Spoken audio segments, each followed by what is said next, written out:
and gentlemen, thank you so much for joining us. It feels like it has been an eternity since we have seen you, as it has been a few days, and in the football world, that feels so long. There is so much happening this weekend, so many exciting games, guys. We have Arsenal and Aston Villa. Barca is taking on Bilbao. There's transfers. Gundogan's back to City.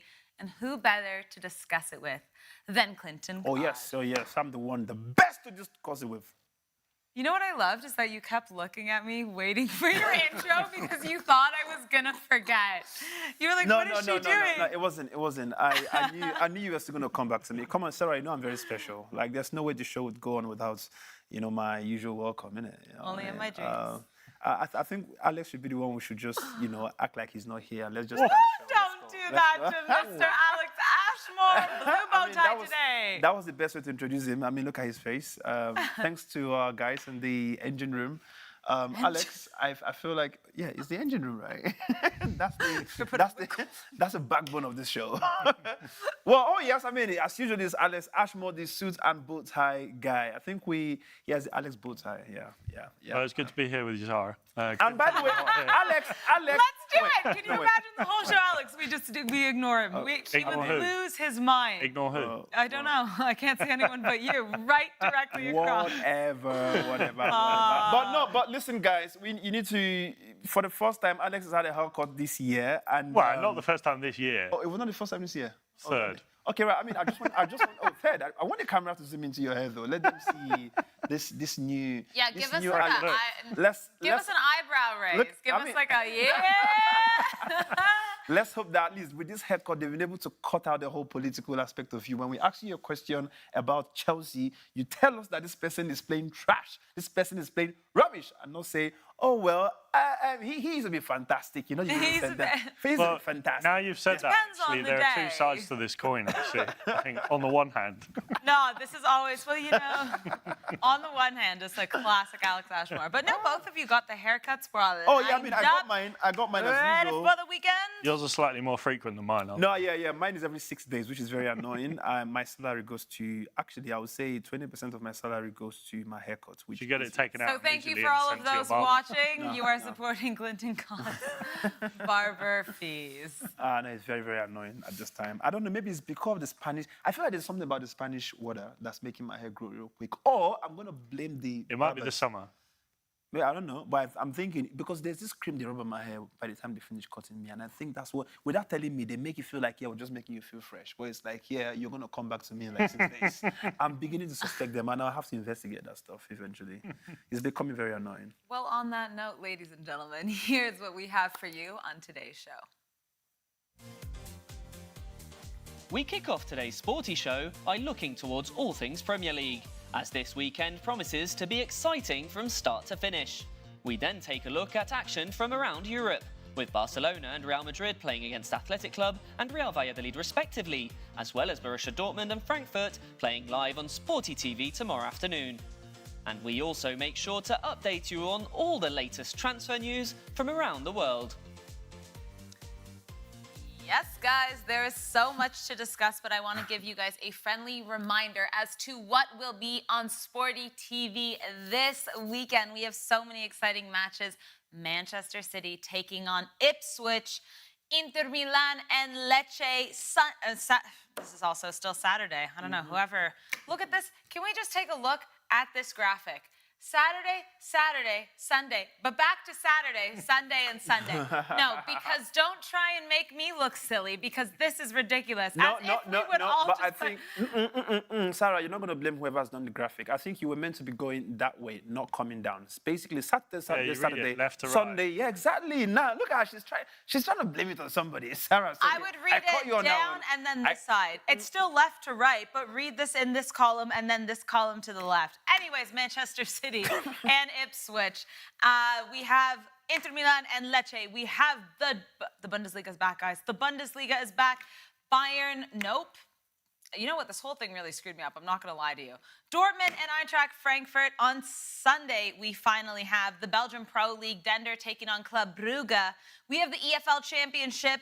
What do we call this, Alex? A little Welsh Derby? The Welsh derby, yes. The Welsh derby, Swansea taking on Cardiff, and La Liga Leganes taking on Las Palmas. Oh my gosh, that was hard to get through. My apologies, ladies and gentlemen. But yes, so much exciting football. We are very happy to be showing it and covering it. Gentlemen, let's dive into the Premier League. Oh, yes. Do you want to be honest, I was the moment. Kenton wants to talk about Swansea Cardiff. Oh no, oh, Jesus! What am I going to speak about then? What's the name of the goalkeeper again? No, I was literally going to mention something about Gundogan. Obviously, when they finished the what we're having for the show, and you could see his face, he felt like the prodigal son. Do you know who the prodigal son is? Okay, sorry, I think it's very biblical. Look like Gundogan, isn't it? Yeah, I mean, no, but he looked like, oh my God, my parents sent me away somewhere and now they're happy for me to come back. And you can see his face like, come back to Manchester City. I mean, that's what I was saying in his face. But I'm really happy. Did you hear what he said, though? He said, like, he was happy in a sense to leave Barca if that frees up financial space for them. Nah. But the thing is, he has an issue with Barca's new coach. He's not. I don't think he's had the best time in Barcelona, though. I just feel like he was also there for a year when there were like manager changes. Barcelona are still going under financial trouble. I feel like it wasn't the best Gundogan because the situation at Barca isn't good. Definitely. But I don't know. Anyways, bring him back to Manchester City. Listen, good luck to both of you. Man happy. United, Chelsea, long day. Have fun. I'm happy he's back to Manchester City. I feel like that's where he should just go continue winning his trophies.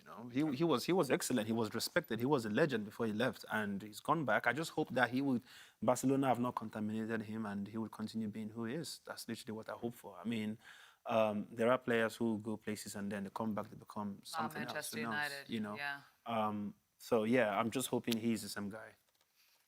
Yeah, we'll see. Well, Manchester United, Manchester City. Wow, today is not. Yeah, exactly. What's saying Manchester United? I'm like, wait, what's going on, man? I don't know. The graphic is still like in my brain. I'm trying to compute. Man City taking on Ipswich, probably the top of the table team taking on the bottom of the table team.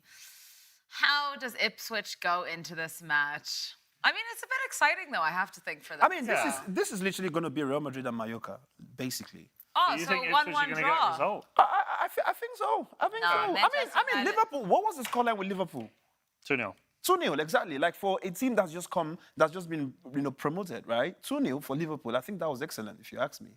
I mean, I would not see a team like Luton having 2-0 coming from. Luton was such a surprise last season. No, they were from the start. It wasn't towards the end. From the start, they were a surprise. I mean, they could have won Manchester City. Actually, they could have won Chelsea. I'm talking about Luton now because these were games that.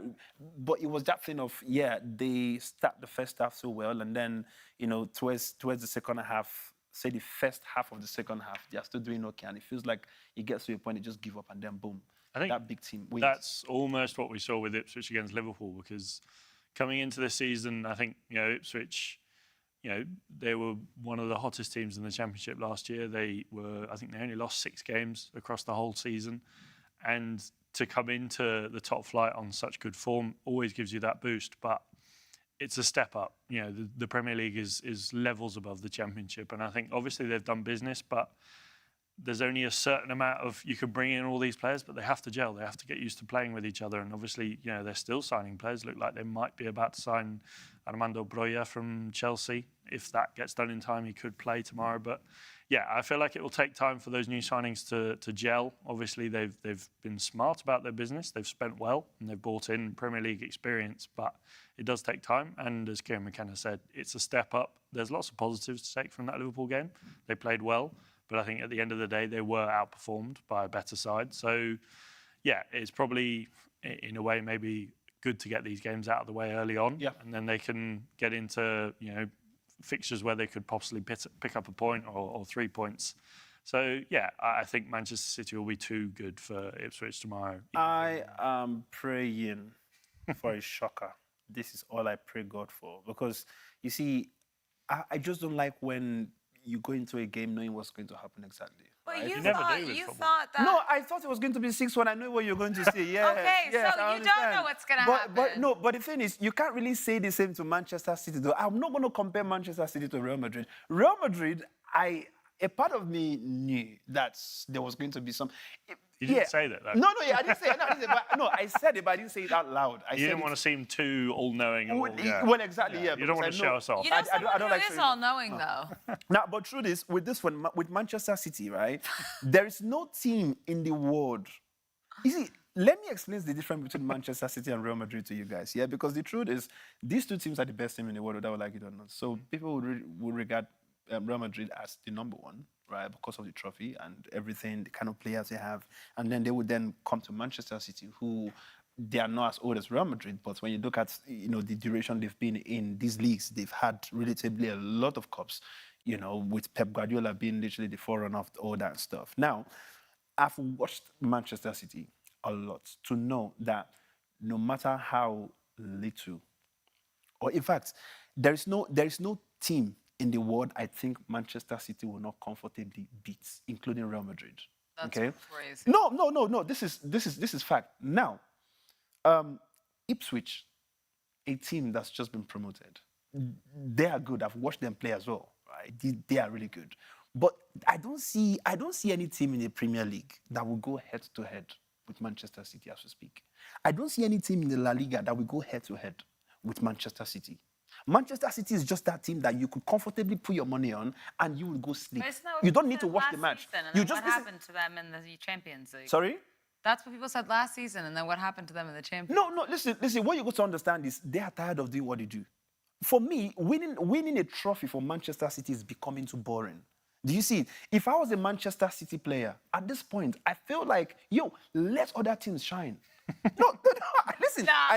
Because I'm not sure Pep Guardiola is going to be signing I have to get someone's opinion on this. Gary, can you hear me? Is Gary in now? No, because you're about to get smoked. Loudly, Gary, clearly. I need you right now, Gary. I need you. I know you I've been were waiting listening. for you guys.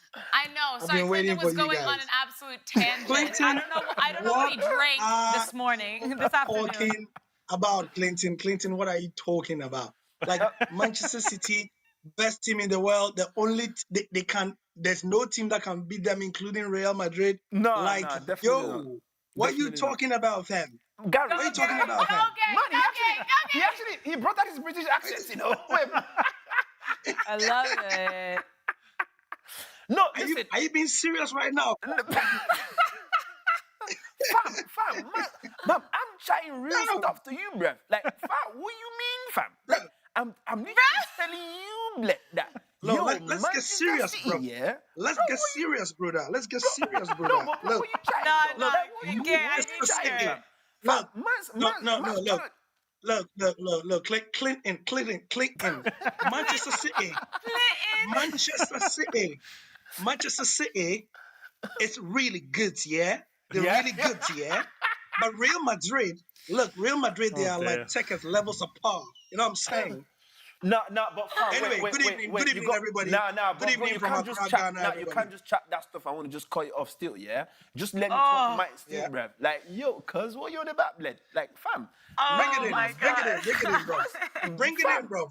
Fam, man's trying to chat to you, blood. That, fam. Manchester City, yeah? They are the best, bruv. Like, are you mad? Are you All right, mad, fam? I'm going to intervene here and just apologize to all of the viewers for maybe the most cringiest accent I've heard from Clinton Cod yet. Can I get an apology as well? Yeah, Alex, that was... Gary, though, talk to us a little bit. Manchester City, Ipswich, top and bottom of the table, if you will, for now. Yeah. I mean, are we expecting after the lessons of the way we predicted Real Madrid versus Mallorca, Yes. I think we have learned to keep it a bit easy. At But the La Liga, yeah, though, Clinton not, is on to at the La Liga, not in the Premier League. Yes. not in the Premier League, obviously. Thank you. I mean, City, Ipswich should be a bit more. Sorry to the football gods who don't like this sort of thing because they are going to teach me a lesson. But it should be a bit more straightforward. You know what I'm saying? So, Pep, I'm not sure exactly what is his motivation now. He did say, correct me if I'm wrong, didn't he say within the last 2 or 3 weeks that he doesn't know how to motivate his players again? I think he said something like that, didn't he? Well, I know before the Chelsea game, he said he didn't expect his side to perform as well as they did. So maybe it is that case of what Clinton said. Once Yes, you he, win he, he so basically much, did say you have to he find new doesn't ways know to motivate what's. your players. Yes, yeah. And I don't know, Clinton, Sarah, Alex, if you are Pep, what exactly are you going to use to motivate these guys? I mean, about 60 or 70% of whom have been part of this ridiculously streaky, trophy-laden side. What are you going to tell them? I How do you mean, motivate them? there are some players that have been looking for Pep Guardiola's daughter. Okay, now all I just need to do is to offer one of them one, right? And they will know, but they are looking for You're motivation, right? Fam, if I was a player and he Yeah. motivates me like that, bro, I would keep Stop. banging in the goals. Like, right, So, okay. so Stop Ellen, that. Ellen No, Haaland. So last season, the motivator would have been going for the 4 in a row because nobody had ever done it, right? Yeah. But now, I'm not exactly sure what you're motivating them with. The idea, somebody was saying the other day that because you have a new set of players, obviously they would want to win a first trophy. So they are easy to motivate. What about the core of the team? The Rodris, the goalkeeper. I mean, what are you going to tell them? Ilkay Gundogan is back. He Kai left Walker and Co. literally because, yeah, he left literally because there wasn't much to go on to put in front of him to win. So he went to Barcelona, which for all intents and purposes was his dream club, a club he had always wanted to go. Now he's back. What exactly is he coming to win? Maybe it's the chance at the Champions League, which is another kettle of fish. But getting them out of the starting blocks, I am sure a team, like Manchester City, that is being trained by Pep Guardiola will find something. And that is to say, Ipswich should be easy for them. Yeah. Watch them go and draw Manchester City by the 90th minute, I mean, just to laugh at us the tomorrow. I will be very happy to see that happen though. Like I said, I like shocks. I like that whole just the same way we saw with Real Madrid and Mallorca. That whole like wait. Even my dad even rang me on phone because he was literally saying to me Yeah. after we had our argument here. I went to tell him that today is going to be a 6-1, and he said Kylian Mbappe is score like 3 hat-trick, and I was like, yeah, this is going to happen. And then after the game, he literally rang me and was like, hey, when he called me, I knew that was what he was going to argue with me, and we're like, wow, I'm quite surprised. For me, that was a win for Mallorca, and as much as it was a draw. Yeah. Now, Ipswich having a draw with Manchester City also is going to be a win to Ipswich. I mean, that's a very good 1 point against a team like Manchester City. Now, is there a possibility of Ipswich winning the game? Like I said, Manchester City, Gary have said it, that there's nothing to motivate them. I feel like with the kind of hungry players they have, they don't, listen, that's the crazy thing about Manchester City, right? They just don't have young players who are just there, just the same way you have like Chelsea players that, they are just laid back. It just feels like people, they just brought them in together to be going to the gym. With Manchester City, they know what they sign. When you look at people like Savio, look at the way he runs on the pitch. When you look at these other young guys in Manchester City, these guys are playing like, they are playing, I don't know. It feels like if they don't win a game, they're going to kidnap their dads at home, like in Africa or something. Like, that's the way, that's how hungry these guys are playing. And it's crazy because I'm giving credit to the scouting team of Manchester City. They know, listen, these guys are the best. If you ask me, that's what I'm saying. No matter what Ipswich does tomorrow, even if Ipswich wins 3-0 first half, they will still not win the game. It's not the Manchester City I'm seeing. Like, sorry, Ipswich. Sorry to Ipswich. But tomorrow you are dead. Like, Give us a score prediction, please, Clinton. tomorrow I think Sarah? Yes.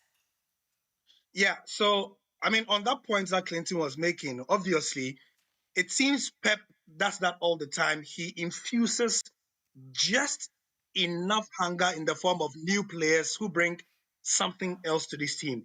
And I'm sure you saw the video clip that Man City put out of Savinho that Riyad Mahrez responded to this week. Yep.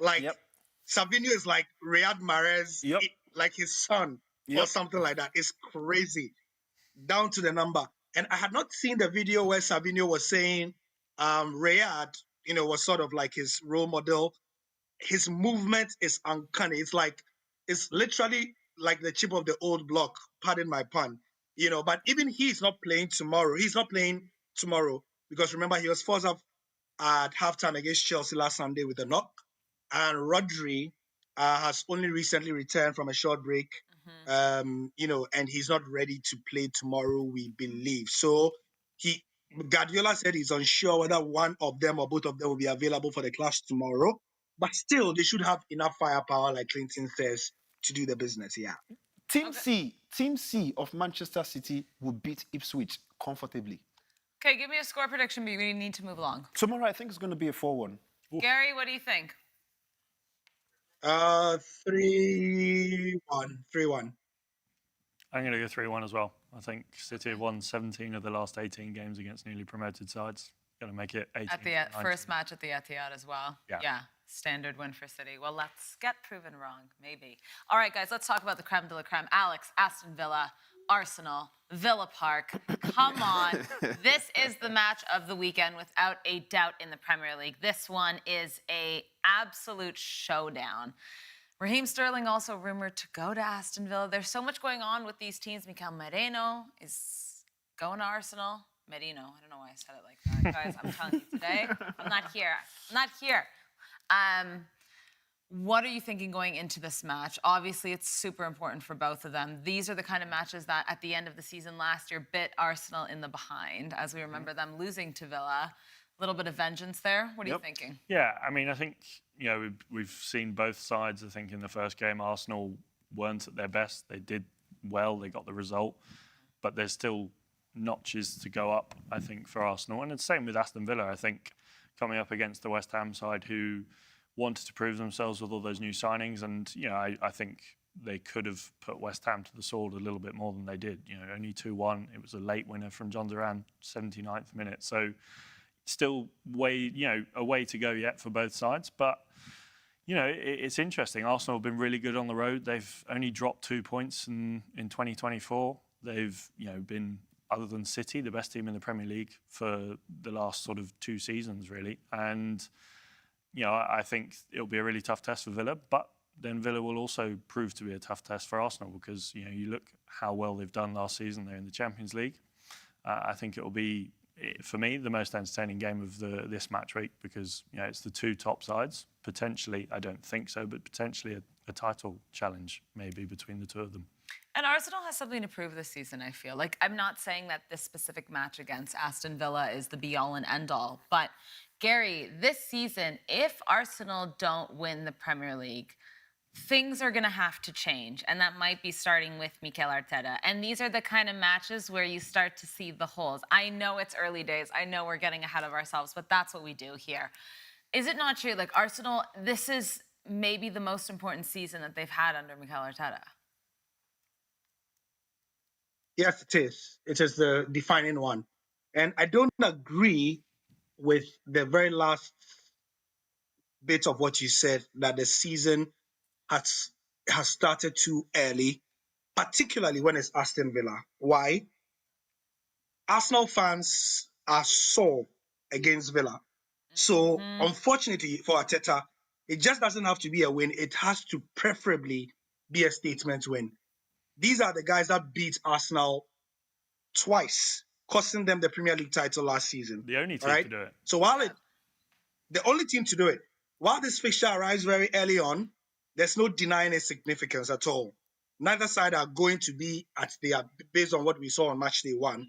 But with Man City refusing to relent, Arsenal, unfortunately, unlike what you said, can ill afford to drop many early points. Arteta said it in the preseason and in the final press conference that literally they need a set of players. They have a set of players who know that losing 3 games in the season is losing. So they have to get 95 to 100 points minimum. So it has to be won, right? So that's it. I mean, we can go into the what's not and what's not, but that is essentially it. Arsenal need to win this game and with some style to lay the marker to others that, it's not the usual, what's the English word again? They are flattering to deceive ahead of the season. It has to be a statement win, unfortunately, for Arsenal. Me, I'm praying for Arsenal to lose the game. Shock, United fan. I've said I want City to lose. I want Arsenal to lose. You just want chaos. I just want chaos. That's the thing. I want Arsenal fans to start crying from now. In fact, listen, I love their tears. Like, I will literally use the RTS for morning coffee in the morning before I start work or do You are anything on my computer. shameless. Like, fam. You are Brighton's mean. gonna sweep the floor with United this weekend, and then whose tears No, I are we mean, but gonna be that's, using? but that's the crazy thing. When I look at United, let me tell you the difference between United versus Brighton and then Aston Villa versus Arsenal. Yeah, I'll tell two you- are good teams, two are struggling to be good. Actually, they are not.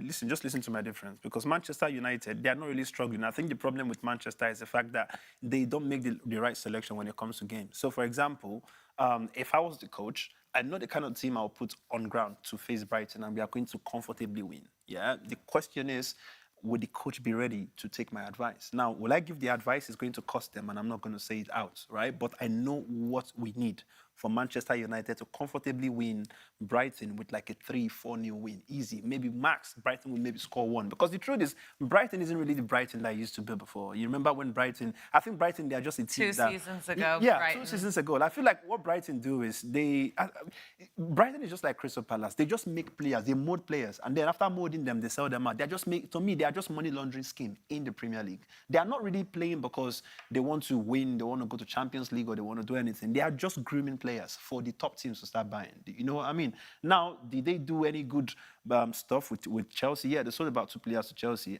But then again, we've always said it, that it's not really the players for Chelsea, it's actually the club. Because a few of them have left Chelsea, they've become monsters in different places they've gone to.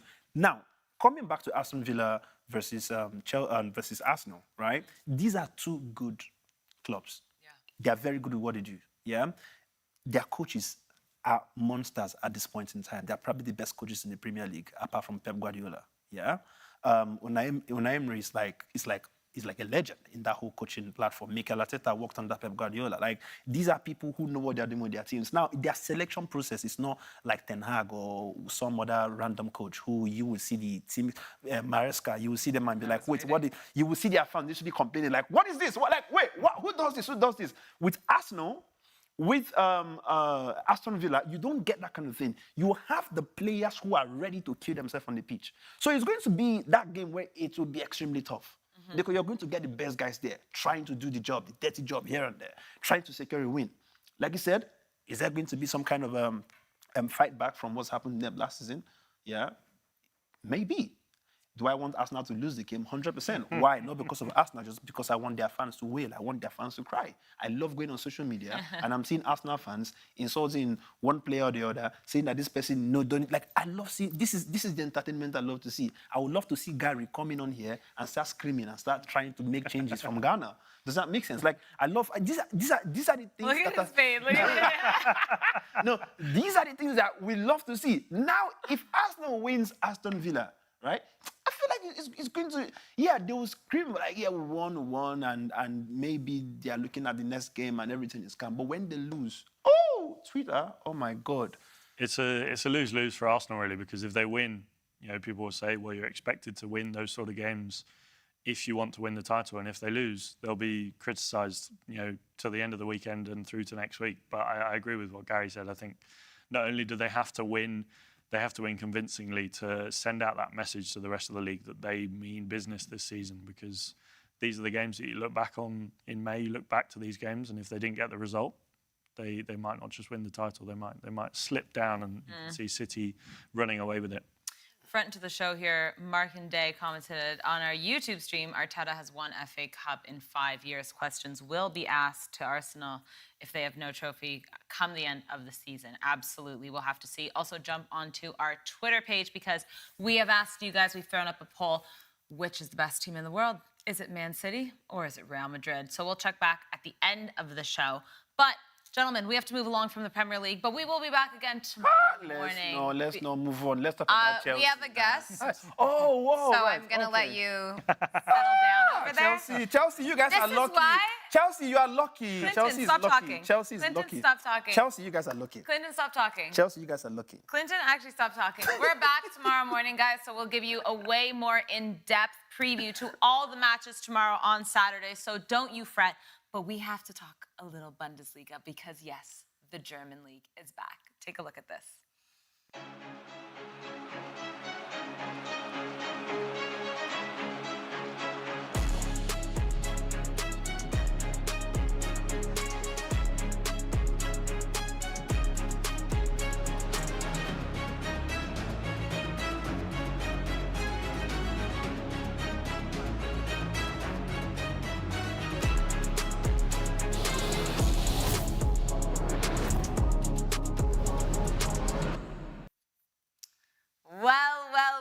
Jiminy, yes, the football is back, and who better to discuss that than the one and only Daniel Stolpe, former Dortmund and Leipzig press officer. Daniel, welcome back. Nice to see you again. Last time we saw you, I think Spain were sending Germany home? Yep, that's true. That's true. Ah, And you What can clearly I tell had from his face, he's still predicted. feeling it till now.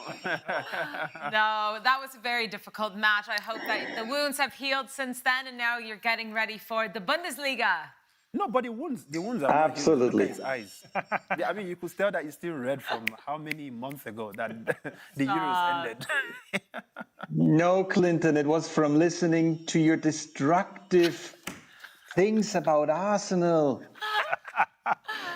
I love that, Daniel. Call him out. Thank you very much. All right, shall we talk a little Dortmund and Eintracht Frankfurt? What a match to kick us off here at Sporty TV. Daniel, obviously the big questions are going to be surrounding Dortmund and the fact that there is no more Niklas Füllkrug, one of their most competitive players last season. That's true, but they replaced him with another great striker. He's still injured, Serhou Guirassy. He will miss a few more weeks and months. But I think Dortmund, they have done a great job on the transfer market so far. So have a few other clubs. It's going to be a very interesting season. I look forward to it. Absolutely.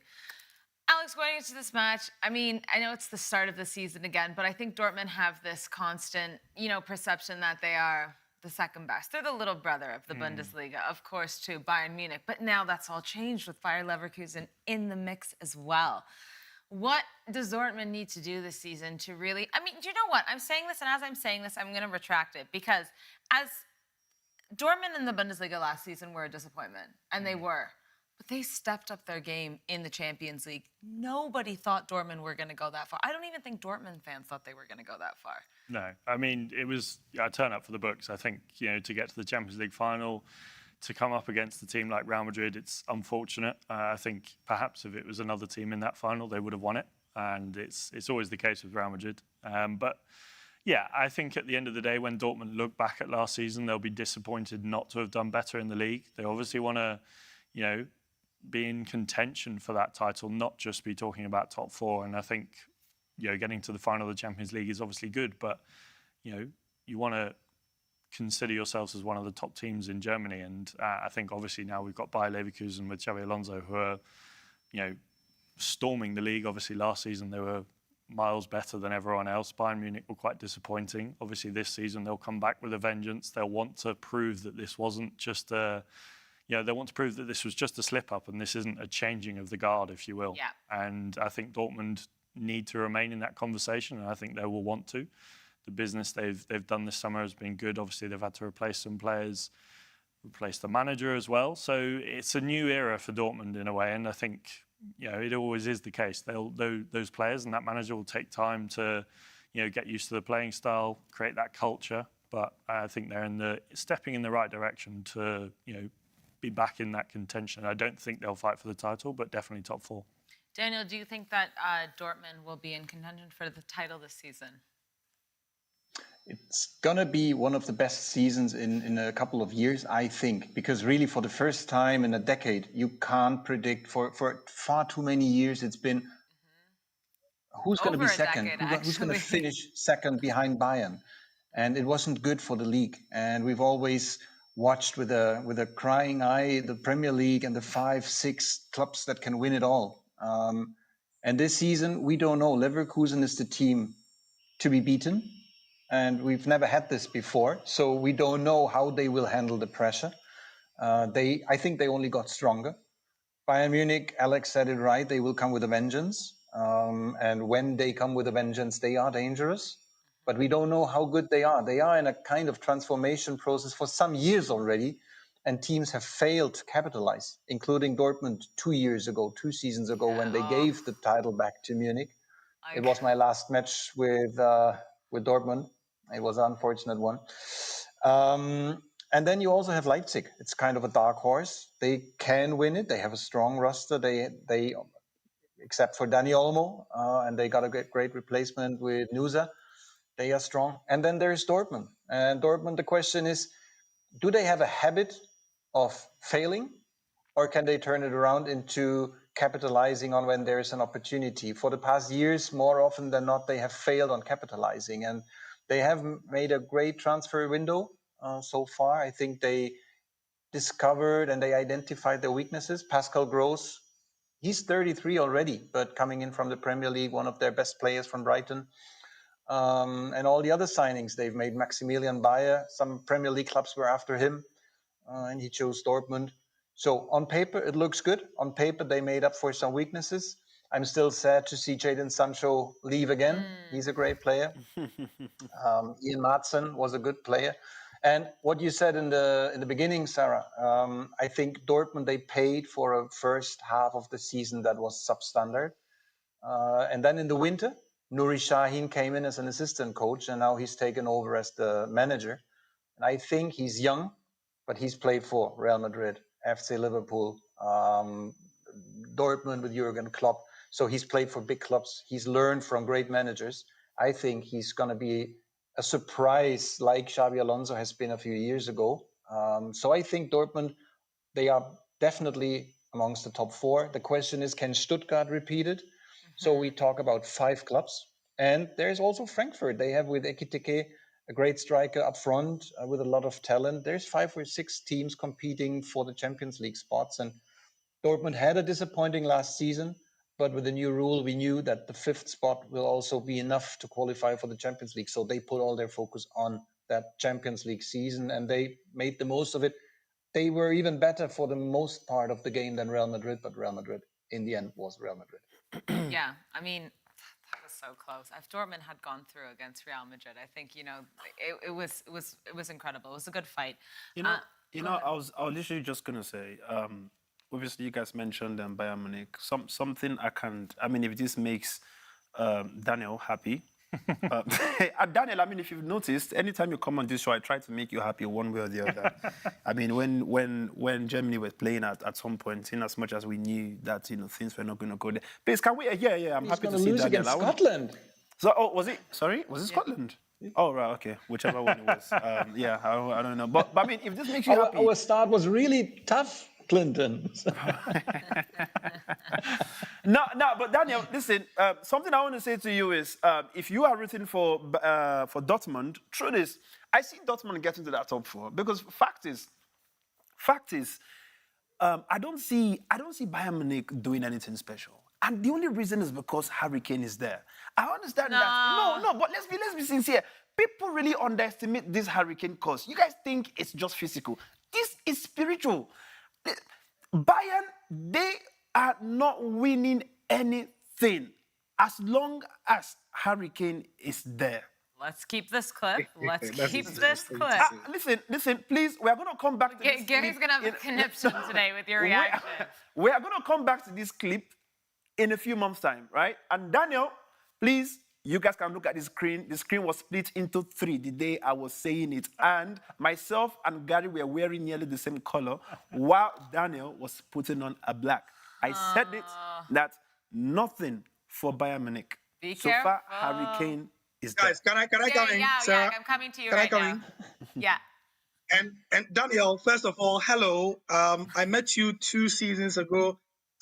The season where you had your final thing, we came for an exchange program, Bundesliga African journalist, if you recall. Nice to meet you again. I remember. Sorry. I fondly remember. Yes. Sorry you couldn't win the title, but about Nuri Sahin, after the 2014 World Cup, I was in Brazil, and that was one of my first trips to Germany, and this was around the time Klopp was transitioning for Thomas Tuchel to come into the management, and Nuri Sahin was there, right? And he was injured. He had a major injury, if you recall, so he was sort of going out of things. And he has mentioned at the time, I remember hearing him saying that he was seeing a sports psychologist. And I could not believe why he was seeing a sports psychologist, because his wife had complained that he was too much of a perfectionist. His father-in-law had complained, and his father also had complained that he doesn't know how to relax. He wants everything perfect.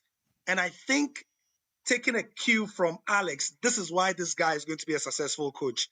He's a stickler for perfection. Every T must be crossed, every I must be dotted. And at the top level, that's what you need to succeed. You know, he has mentioned influences of Jurgen Klopp and Thomas Tuchel as things that will get him going. And if you're in an institution like Borussia Dortmund, like Bayer Leverkusen, like Real Madrid, like Manchester United, these are clubs that will help you get there because institutionally, they have what it takes to surround you with the best experience. And I think that's why Nuri Sahin should be watched. I mean, for somebody who is a perfectionist freak, there's absolutely nothing that's going to get past him in his pre-match briefing. So I'm thinking that's why they are going to do well this season as well. I just wanted to add that. It's true, and still I have to say you can't overdo things on that level. These are super professionals, and if you ask them to cross every T and to dot every I, you can lose them. This is some part of the problem that Thomas Tuchel may have had in the past, controlling the distance between the forks, whether everything is in the right distance. You have to give them some space, and you have to give them some breathing room. I think Xabi Alonso is pretty good at that. Carlo Ancelotti style, right? Absolutely. It's Bielsa versus Mourinho.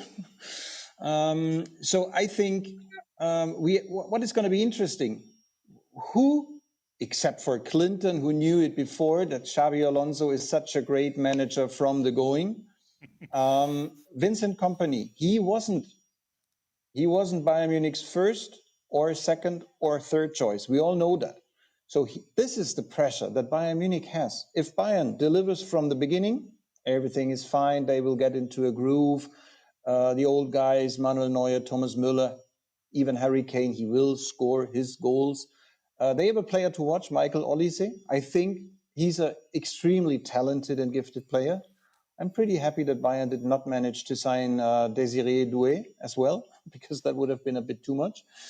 So Bayern, we need to watch that. And Nuri, he has a lot of credit with BBB fans. He has some great skills. And we will need to see, is he the next Xabi Alonso? Or is he more Jurgen Klopp? Or is he more a Thomas Tuchel? I think he's more Jurgen Klopp. If you're so smart that in your playing years, you make notes from what Jurgen Klopp is saying in the dressing room, that's not the worst choice to learn from and to try to take a bit of it into your own coaching style. Just really quickly, guys, I have to interrupt here. Markandé says, before December, Bayern Munich will open a 10-point gap on the league, and Kane will get the golden boot and show it to Clinton. Well, I love that. That is something I can't wait to see. I would love to see that happen, to be honest. Why? Because my boy Olise, I mean, Daniel just literally reminded me that we have Olise there. Now, if there's any add it reason to your why... roster of your favorites. Yeah, no, I mean, no, Michael Olise he's a talented footballer. I think he's just very underrated. And I'm happy that he's gone to a club where he would be able to shine. I just hope that he gets the minutes that he deserves. I would not hope that he's leaving a team where he was always on the pitch, going to a team where he's going to get benched. The question is who's going to be substituted for him to get that minutes. I mean, when you look at Bayern, they pretty much have a very decent team, and having Michael Olise is obviously a very great addition. It just means they would have, that whole freedom to change players around. But like I said, Michael Olise just has to be given the time to show himself, and it might then be the only reason why I would agree that Bayern could Harry Kane. This is a day-to-day thing we have to deal with, Alex Ashmore and I, because Clinton literally just said, Bayern Munich are not going to win anything because of Harry Kane. But they could because of Michael Olise. You literally, this is very political. This is very political. We went to get our haircut together. No, stop. Daniel, before we let you go, I need to know, first of all, what's your prediction for this upcoming Dortmund and Frankfurt match? And then, if you will, please give us your top four for the Bundesliga this season. I know it's difficult, but let's see. Okay, so the prediction, Dortmund, 6:30 p.m. Saturday. The stadium is full, match day, a new season is about to start, a lot of excitement, great new signings.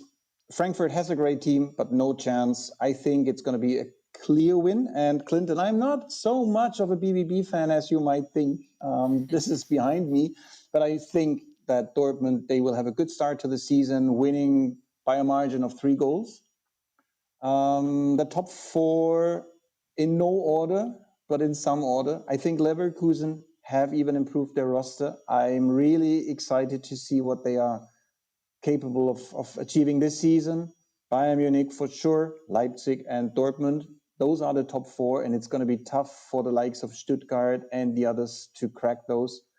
Bayern Munich, if Harry Kane is doing what Clinton is predicting and not delivering, there's still a Matthijs Tel. The guy who is not going to get minutes because Olise is performing strongly is Leroy Sané. Serge Gnabry is having a bounce-back season. Josh Kimmich is playing in defensive midfield. Bayern Munich are going to have a great season, but I don't know who said it. They will for sure not have 10 points clear ahead of the others by winter time. Never, ever. The season this year is too strong. There's too many good teams. It's going to be a really exciting season, and you can clip that and you can take it out whenever you want. And I'm happy to stand for my words.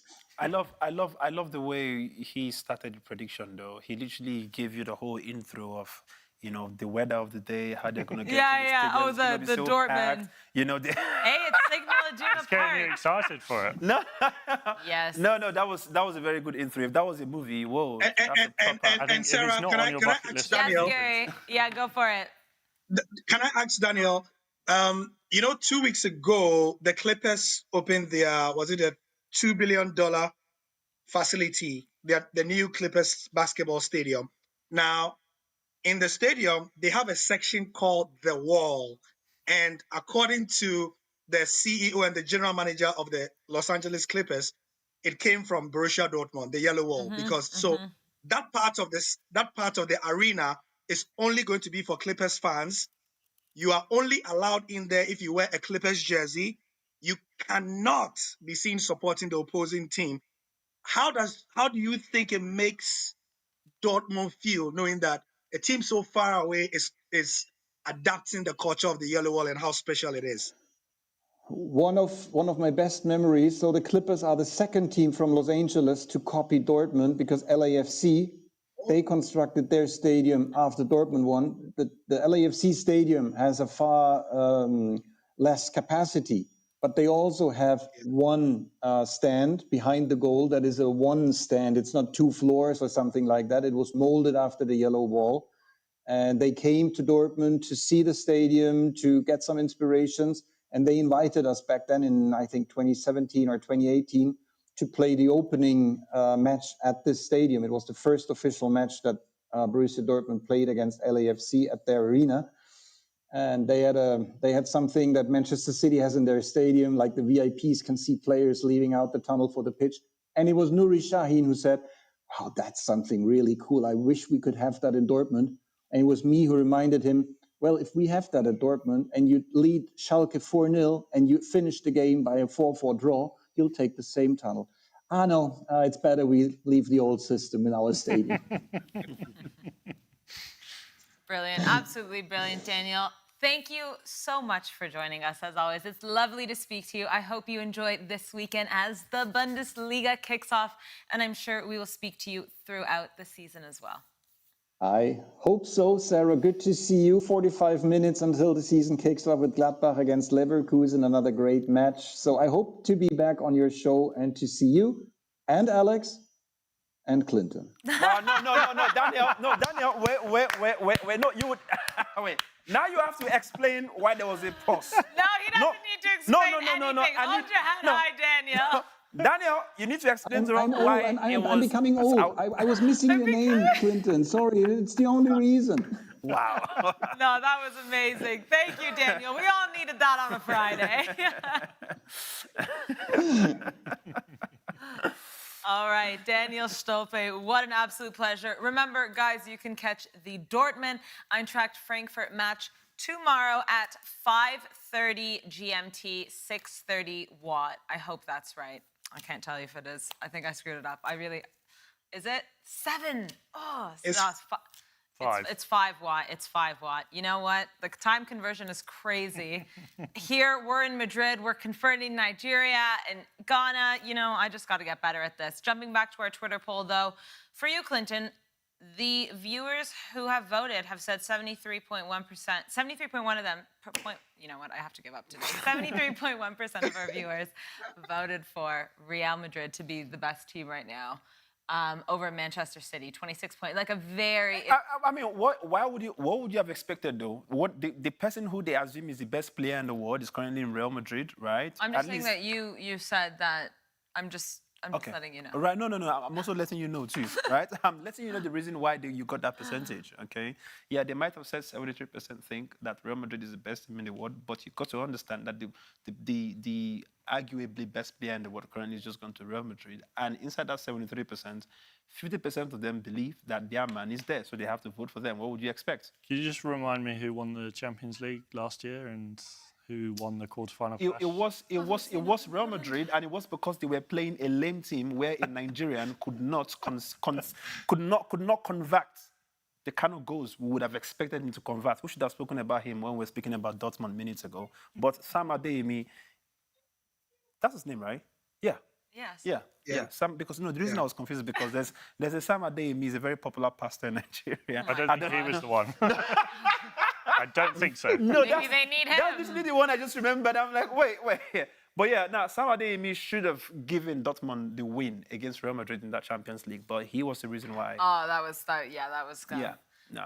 All right, 100%. well, just like that, guys, we're wrapped up here. But what's exciting is that, like I said, we are back tomorrow morning, 8:30 watt. 9:30 GMT. I mean, the struggle is so real, the conversion that I have to do. But we are going to preview all of Saturday's matches, so we will get into the Prem. We will talk a little La Liga. Gary, are you back with us tomorrow? Will we see you again? Gary, please come now. We have a lot to speak about. Yes, I will be back. Nice. I was supposed to be, yes, but I'll be back. I'll be here. Okay, good. All man. right, I've got permission Gary, from the wife. I've got permission from the wife. Sending you all the best, Gary, and to all of our viewers, thank you so much for watching. We're back again tomorrow morning, talking a little, maybe Chelsea, maybe Manchester United. Chelsea! Clinton has a lot to say about Chelsea, so tomorrow we'll definitely get into that, as well as previewing Barcelona and Athletic Bilbao. And until then, guys, enjoy the football. Ebwe.